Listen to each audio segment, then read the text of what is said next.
அடிப்பாவி பொம்பளை குடிக்கலாமா? ஐயோ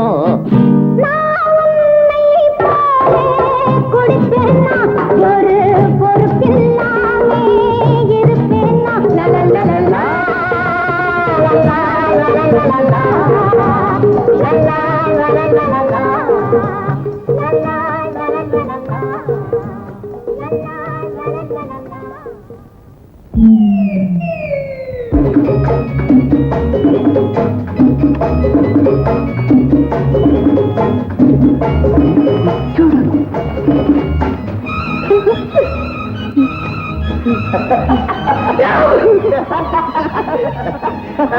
வடிவழகு ஒண்ணு இல்ல, சும்மா சும்மா. ஆமா, நீ வீட்டுக்கு போனீங்க, திரும்பி வந்துட்ட. இத பாக்கலாம் தான் வந்த. அதான் நீ திருடுறத நான் பாத்துட்டேன். சிச்சி, இந்த மாதிரி படங்களை எவன் திருடுவான்? இத தொட்டாலே கை அழிவிடும். உன் கை அழுகலையே? இதே கையில இந்த படத்தை தொட்டு தொட்டு பாத்துட்டேன். அட பாவி, அதெல்லாம் கூட நீ பாத்தியா? ராஜா ராஜா இல்ல கோபால கோபால கண்ணு, இதெல்லாம் நீ பார்த்தேன்னு யாருக்கிட்டையும் சொல்லிடாதரா. நானா சொல்ல மாட்டேன். யாராவது கேட்டா சொல்லுவியா? சொல்லுவேன். வானா ராஜா. சரி சரி சரி. சத்தியமா? சத்தியமா. நீ சத்தியம் வேண்டாம். இல்ல கோபால. கோபால சத்தியம் வேண்டாம்.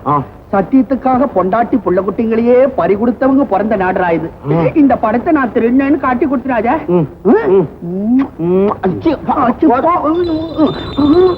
இவனோட கொஞ்ச நேரம் பழகினா நமக்கும் கலங்கிடும் போல இருக்குதே.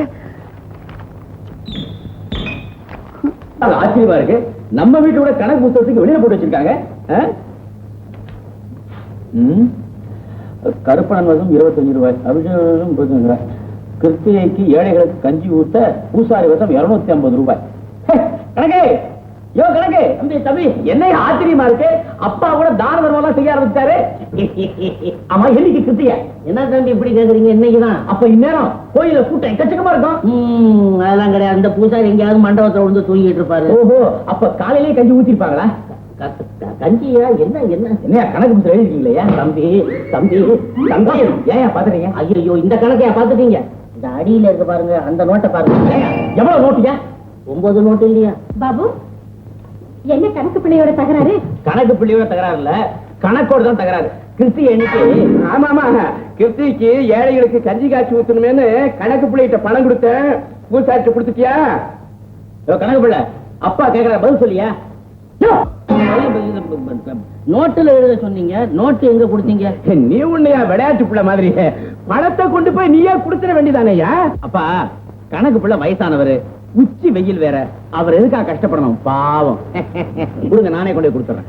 வேணாம் பாபு, நான் வேற ஆளுகிட்ட கொடுத்து அனுப்பிச்சிடுறேன். கிருத்திகைக்கு எழுதின பணம் கிருத்திகை அன்னைக்குத்தான் செலவு பண்ணணும். பணத்தை எடுங்க மாமா. பாபு சொல்றதுதான் கரெக்ட். நீ வேற சொல்லிட்டியாமா?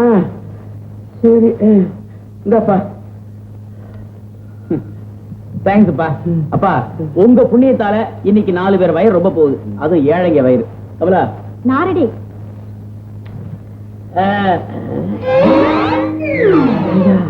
250 ரூபா போயிடுச்சப்ப என்னையா பண்றது? என்ன பண்றது? நாங்க மாரியம்மன் கோயில்ல போய் ஊத்துற கஞ்சியை குடிப்போம். என்ன சொன்ன? சும்மா ஒரு பேச்சுக்கு சொன்னேங்க. வணக்கம். வணக்கம். ஏது இந்த உச்சி வேளையில தம்பி கோயில் பக்கமா? சாமி கூட வந்தீங்க? இத உங்கள்கிட்ட கொடுத்துட்டு போலாம் வந்தேன். எதுக்கு தம்பி பணம்? இன்னைக்கு கிருத்திகை இல்லைங்களா? ஏழைங்களுக்கு கோவில்ல கஞ்சி வாக்கறதுக்குன்னு அப்பா கணக்குல எழுதி வச்சிருந்தாரு. கணக்குல மட்டும் இருப்பானேன்னு நான் கையோட வாங்கிட்டு வந்துட்டேன். வாங்கிட்டு வரல, பரிசிட்டு வந்திருக்காரு. எப்படியோ ஏழைங்க வயிறு நிறைஞ்சா அதுவே போதும். அப்பா, ஐயா, நீங்க இன்னுமா சாப்பிடல? இல்ல தம்பி, இனிமே தான். கற்பமா சௌக்கியமா இருக்கியா? இருக்கேம்மா. ஐயா, உங்க எல்லாருக்கும் ஒரு நல்ல செய்தி சொல்ல போறேன். நம்ம ஊர்ல ஒரு தர்ம ஆஸ்பத்திரி நடத்த போறோம். அப்படியே தம்பி? ஆமா, ரொம்ப சந்தோஷம். நல்ல காரியங்களுக்கு மகமாயி எப்பவும் துணை இருப்பாங்க. மகமாய துணை இருக்காங்களோ இல்லையோ, உங்களை போல பெரியவங்க ஆசையும் துணை இருந்தா அதுவே எங்களுக்கு போதும். ஐயா, கொஞ்சம் இருங்க, வந்துடுறேன். ஏமா கமலா, தம்பிக்கு இவ்வளவு உயர்ந்த மனசும் நல்ல குணமும் இருக்குதே, சாமி விஷயத்துல மட்டும் ஏமா இப்படி? நீயாவது சொல்லி தம்பி மனசை மாத்தக்கூடாதா? நான் சொல்லி அவர் கேட்டுருவாருன்னு நம்புறீங்களா? அப்பா அப்பா, பண்ணையார் மகன் அப்பால போய் புகை பிடிக்கிறாருப்பா. 1000 தான் பேசினாலும் சாமிங்கிற ஒரு பயம் மரியாதை மனசுல இருக்கும் இல்லையா? தம்பி நம்ம ஊர் மண்ணாச்சே, அதான் அப்பாவை போய். சாமிக்கு பயந்து நான் அங்க போகல, உங்களுக்கு பயந்துதான் போறேன். என்கிட்ட பயமா? ஐயா, நான் பயம்னு சொன்னது மரியாதை. நீங்க வயசுல பெரியவர், உங்க வயசுக்கு மரியாதை கொடுக்க வேண்டியது என்னுடைய கடமை. அதனாலதான் உங்க முன்னாடி நான் சிகரெட் பிடிக்க விரும்பல. தம்பி, உங்களை என்ன சொல்றதுன்னு எனக்கு புரியல. பணம் பெருசு இல்ல, குணம்தான் பெருசுங்கிறீங்க. அறிவை வச்சு ஆஸ்தி சம்பாதிக்க போறதில்ல, அன்ன காவடிக்கு தொண்டு செய்ய போறேங்கிறீங்க. ஆனா இவ்வளவு நல்ல குணங்கள் இருந்தும் என்ன தம்பி பிரயோஜனம்? தெய்வ பக்தி இல்லையே. ஒரு குடம் பால்ல ஒரு துளி விஷம் மாதிரி ஆயிடுச்சு. தம்பி, ஒண்ணு மட்டும் நிச்சயம், அதுவும் திறந்த கண் மூடாம எல்லாத்தையும் பார்த்துட்டு இருக்கிறாளே மகமாயி, அவளை நோக்கி நீங்க போக வேண்டாம். என்னைக்காவது ஒரு நாள் அவன் மனசு உங்க பக்கம் வரத்தான் போகுது. வரபோது வரட்டுங்க, முதல்ல நீங்க சாப்பிடுங்க. கமலா, வா, நம்ம தோட்டத்தை சுத்தி பார்த்து வரலாம்.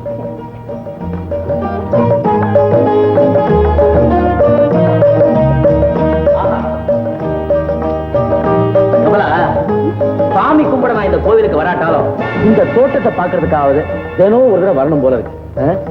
இந்த தோட்டத்துக்குன்னு ஒரு தனி மனம், இங்க இருக்கிற மலர்களுக்குன்னு ஒரு தனி வாசனை. உண்மையா சொல்றேன், நம்ம கிராமத்து மண்ராசியே அலாதிதான்.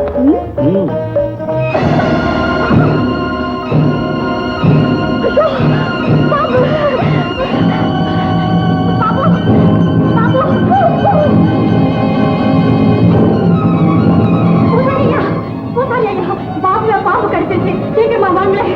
வாங்க. பாம்பு கடிச்சிருச்சா? ஆமா ஆமா ஆமா.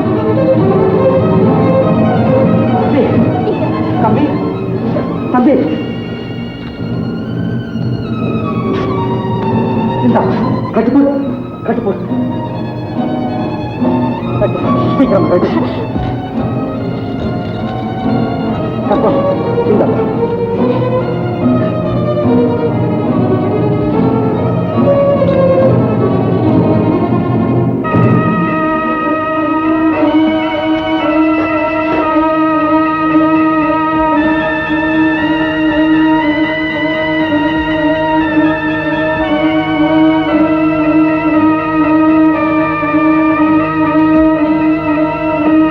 மகமாயி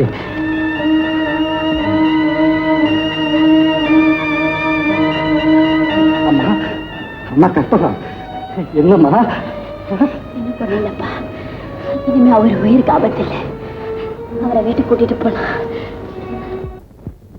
அனக்கா கோடியில ஒரு புள்ள நம்ம பையன் அவனை போய் பாம்பு கடிச்சிட்டது.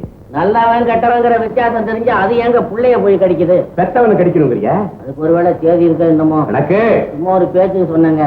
ஆக நம்ம புள்ள நேரம் நல்ல நேரம் அந்த பொண்ணு வந்து காப்பாத்திட்டா அவன் நல்லா இருக்கணும். கெட்டு போகணும்னு நான் சொல்றேன். இந்த பாரு கணக்கா என் ஆசைய பூரா அந்த பொண்ணு மேல எழுதி வைக்க நான் தயாரா இருக்கேன். வேணாங்க, நயா பைசாவா இருந்தாலும் நல்லவங்க கிட்ட வாங்கணும்னு நினைக்கிறவர் பூசாரி. எனக்கு சும்மா ஒரு பேச்சுக்கு சொன்னாங்க. ஐயா அடடே வாயா பூசாரியாரே, சௌரியமா என்னமா சௌரியமா இருக்கிறியா? தம்பிக்கு உடம்பு எப்படி இருக்குங்க? உங்க பொண்ணுதான் எனக்கு உயிர் பிச்சை கொடுத்துருச்சு. ஏதோ அந்த காலத்துல விளையாட்டா சொல்லி கொடுத்த வித்தை இப்போ உங்க உயிரை காப்பாற்றுறதுக்கு பயன்பட்டு அது போட்டுங்க. ஐயா எதுக்கு எங்களை வர சொன்னீங்களா? ரொம்ப அவசரப்படுறீங்களே, கொஞ்சம் இருங்க பூசாரி. கமலா அதே எடுத்துவாமா. அப்பா கொடுமா. என்னையா பூசாரி வாங்கிக்க. என்னங்க இதெல்லாம்? உன் மகன் செஞ்ச உதவிக்கு எங்க அன்பளிப்பு. ஏங்க பெரிய வார்த்தையெல்லாம் பேசுறீங்க? ஏதோ கால் தடுக்கி கீழே விழுந்தவங்களை கை கொடுத்து தூக்கி விடுறது பெரிய காரியங்களா? நான் கால் தடிக்கு கீழே விழல, கண்ணையே மூடப்பாத்தேன். பூசாரி ஐயா, உங்க மகன் தான் உயிரையே பணைய வச்சு என் உயிரை காப்பாத்திருக்கு. அதை நாங்க அப்பவே மறந்துட்டோம். கொடுத்தவங்க கொடுத்ததை மறந்துடுற போது ரொம்ப உயர்ந்துடுறாங்க. நீங்க என்னைக்குமே உள்ளத்தால் உயர்ந்தவங்க. பூசாரி ஐயா, தயவு செஞ்சு உங்க மகளை இதெல்லாம் வாங்கி சொல்லுங்க. இதோட மதிப்பு எவ்வளவுங்க இருக்கும்? புடவை 300 ரூபாய், தங்க சங்கிலி 1200 ரூபாய், 500 ரூபாய் ரொக்க வச்சிருக்க, மொத்தம் 2000. அப்புறம் வெத்தலை பாக்கு பழம் பூ எல்லாம் சேர்த்து அது 2 ரூபா 20 பைசா. ஆக 2000 2 ரூபா 20 பைசா. எனக்கு கணக்கு கணக்கா இருந்தாதான் கணக்கு. அப்புறம் இல்லன்னா எப்படி கணக்கு? இந்த வாரியா பூசாரி, இந்த வீட்டுக்கு ஒருத்த வந்து ஒரு பழத்தோலை கூட தூக்கிட்டு போனது கிடையாது. எங்க பண்ணையாரு கையால 2 தம்படி வாங்கிட்டு போனதாக சரித்திரமே கிடையாது. கொடுத்து வச்சவன் சீக்கிரம் எடுத்துருவோம், மனசு மாறிட போகுது. மன்னிச்சிடுங்க, உங்க நன்றி உணர்ச்சியை பணம் காசு கொடுத்துதான் காட்டணும்னு அவசியம் கிடையாதுங்க. அந்த எண்ணம் உங்க மனசுல இருந்தாலே போதும். இப்ப நீங்க கொடுக்கிற இந்த 2000த்துல உங்க நன்றி கடன் அடைஞ்சு போச்சேன்னு நீங்க நினைச்சா உங்க உயிரோட மதிப்பு 2000த்துல அடங்கி போயிடுதுங்களே. அது கூடாதுங்க. ஒரு உயிரோட மதிப்பு இன்னொரு உயிர் தாங்க. நாங்க வரோங்க, வாங்க. கற்பகம், நீ சொன்னது 100க்கு 100 உண்மைதான். ஒரு உயிரோட விலை இன்னொரு உயிர் தான். கொஞ்சம் இருக்க இத